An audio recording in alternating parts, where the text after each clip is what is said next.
السلام عليكم ورحمة الله وبركاته، بسم الله والصلاة والسلام على رسول الله. النهارده الحلقة بتاعتنا مخصصة لتخزين الجزر. أيوه الجزر، ما تستغربوش، الجزر دوّة يا جماعة دلوقتي إحنا في الشتا رخيص جدًا وجميل وصابح وزي الفل. شايفين ما شاء الله شكل الجزرة صابحة وجميلة إزاي؟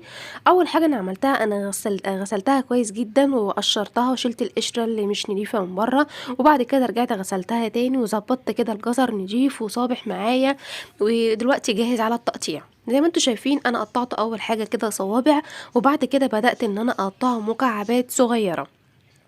تمام، هاقطّع كل الكمية ديّة كده مكعبات صغيّرة، ونرجع مع بعض نكمّل تخزين الجزر معانا طول السنة. هينفعِك في العدس، هينفعِك مع البسلة، هينفعِك في أي وصفة شوربة خضار، هينفعِك لو أي وصفة محتاجة لها سلطة، أي حاجة بتحتاجي لها جزر هيفضل معاكِ صابح وفريش طول السنة. وما تستغربيش هاقول لِك على طريقة حفظ زي اللي إحنا بنشتريها من محلات بالضبط. بس الفرق بين المحلات واللي إحنا بنعمله إن طبعًا في المحلات بيحطّوا مواد حافظة والكلام دوّة، وده طبعًا مش مفيد خالص لصحتنا.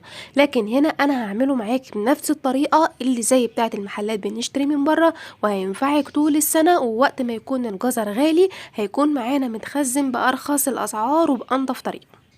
أنا كده خلاص خلّصت كل كمية تقطيع الجزر، طبعًا شطفته كويس تاني، وبدأت إن أنا أعبيه في أكياس، وزي ما أنتم شايفين أنا مستخدمة كوباية عشان تكون معيار يبقى الكل بنفس الكمية متساوية.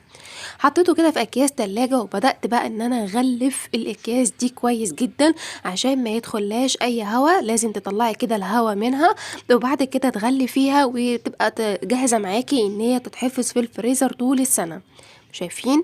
طبعًا المكنة دي بتبقى كويسة جدًا في لحم الأكياس، ما شاء الله نتيجتها ممتازة جدًا، وبتنفع معاكِ بقى في تخزين كل الخضروات، الطماطم، الفواكه، اللحوم، كل حاجة بتبقى جاهزة معاكِ. إن شاء الله هاعمل لكم عنها review قريب بإذن الله على قناة مطبخ شوق.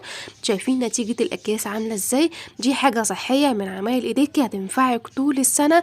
ودي كانت الحلقة بتاعتنا النهارده، هاخلّص كل كمية بنفس الطريقة واشيلها في الفريزر. باحبكم في الله، لو عجبكم الدرس متنسوش تضغطوا لايك وشير واشتراك في القناة. مع السلامة.